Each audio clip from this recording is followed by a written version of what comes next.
Մի հատ հլնայեք ինչ է էլի այս մարդը խոսում։ Azerbaycan xalqı Erməni xalqına heç bir pislik eləməmişdi. Onların bizə olan nifrətinin səbəblərini yəqin ki, psixiatrlar, psixoloqlar, həkimlər araşdırmalıdırlar və nə qədər ki, Քանի որ Հայաստանի ներկայիս ղեկավարի մեջ տխամարդկություն այլևս չի մնացել, այս ընտրություններում որպես Հայաստանի թեկնածու մեր երկրի անունից ես սրա պատասխանը կտամ։ Պարոն Ալիև, էդու պետք է ուսումնասիրեն հոգեբանները, հոգեբուժներն ու բժիշկները։ Այն երկրին, որի ազգային հերոսը մարդասպան է, գիշերը կացնով քնած մարդու է սպանել, թե հայերին։ Այն երկրին, որը ավելի շատ մշակութային ու կրոնական հուշարձան է ոչնչացրել, քան ահաբեկչական ISIS կազմակերպությունը, թե հայերին։ Դուք մեր երկրին ու մեր երկրի ղեկավարներին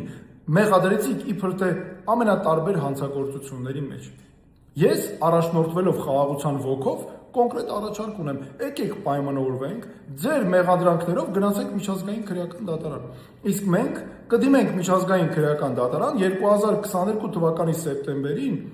Ջերմուկում ու Սյունիքում ձեր բանակի գործած պատերազմական հանցագործությունների եւ 2023 թվականին Արցախում էթնիկ զտումների համար։